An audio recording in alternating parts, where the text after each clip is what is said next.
Canada operations are gradually going to resume today after the airline and the union representing 10,000 flight attendants reached a tentative deal to end a strike this morning. Union members walked off the job 4 days ago, disrupting air travel for hundreds of thousands of travelers. For more on this, I want to bring in CBS News correspondent Tom Hanson, who joins us from New York's LaGuardia Airport. All right, Tom, so what's included in this agreement?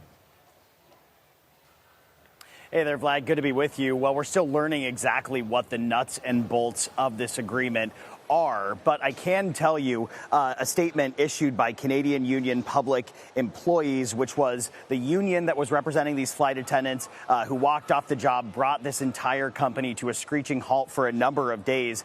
They issued this statement. Flight attendants at Air Canada and Air Canada Rouge have reached a tentative agreement achieving transformational change for our industry after a historic fight to affirm our charter rights. Unpaid work is over.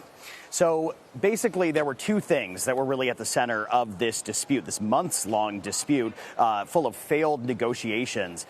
There were two things. There was how much the flight attendants are paid and when they are paid. Now, we know that Air Canada had come to the table offering a 38% increase for flight attendants spread out over the course of 4 years. However, that was not nearly enough for this union to reach an agreement. So presumably there is a little bit of wiggle room on how much these flight attendants are going to get paid. Presumably it's going to be higher than that 38%, but that's something we are still waiting to find out. The second thing is ground pay. So as it stands right now, Air Canada only pays its flight attendants when the doors closed to the plane and the plane is in motion. It does not pay them for certain types of security protocols, boarding passengers onto the plane. The plane must be in motion for them to log their hours. So that was the other issue that was very much at the center of this dispute. Air Canada flight attendants were pushing for their company to operate like some U.S.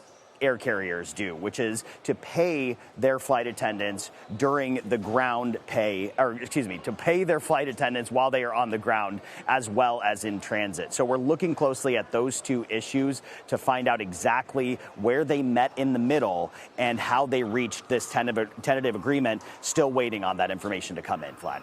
All right, and quickly, how soon before they're back to normal?